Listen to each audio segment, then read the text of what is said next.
I love the river because I've been swimming and fishing here for ages, nearly like time of my life. The river is a really special place for everyone. It's really important that the health of the river is good for biodiversity, for cultural values, for all sorts of recreational values. So the people here in Collie and everywhere have a really strong connection with the river. The Collie River's probably one of the most special rivers in the southwest from my perspective, and for our job is assessing rivers across the entire state. It's a large river, it has really good bones, really nice kind of channel form, really nice vegetation, really established. It's one of the largest ones around. The importance of the river is because our ancestors, because of the songline and the storyline that's connected to it, and it runs right into the Collie Basin, where the Noongar is resting.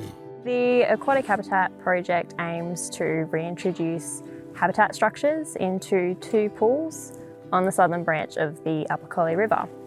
And what we're hoping to achieve with that is to provide habitat and protection for our native aquatic fauna, so things like marron, nightfish, the western minnow, freshwater cobbler and turtles, as that was historically removed from our rivers. One of the issues the Collie River has been facing for many years is historical desnagging, which happened in a lot of the urban centres. The houses that were built around here, they had the flow to go fast and cleared the logs and everything out of them so that it wouldn't flood.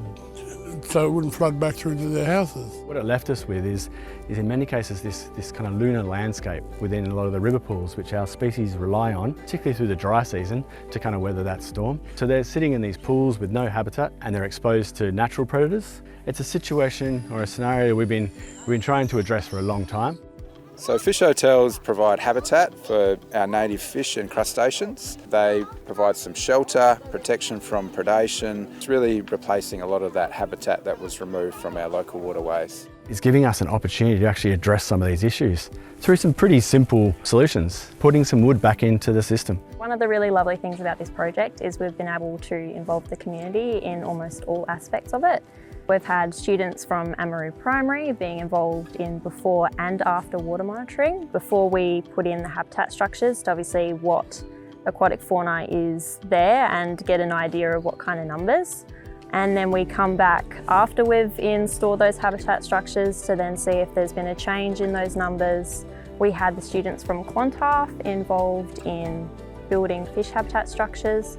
We had people from the community as well partake in a community awareness day to also build habitat structures. It's great that people show an interest in healing and looking after the river systems, because we only got one, and when it's gone, it's gone. It means a lot for my culture and me. Yeah, go down to the river, have a swim, feel good after.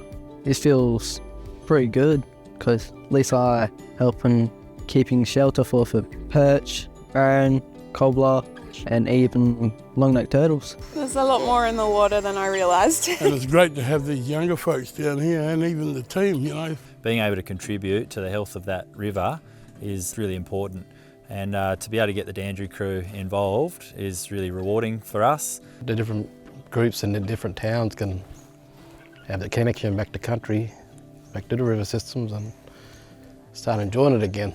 We have community members in range of groups getting experience of building capacity and how to do it, and the idea is that will then spawn more and more of these projects.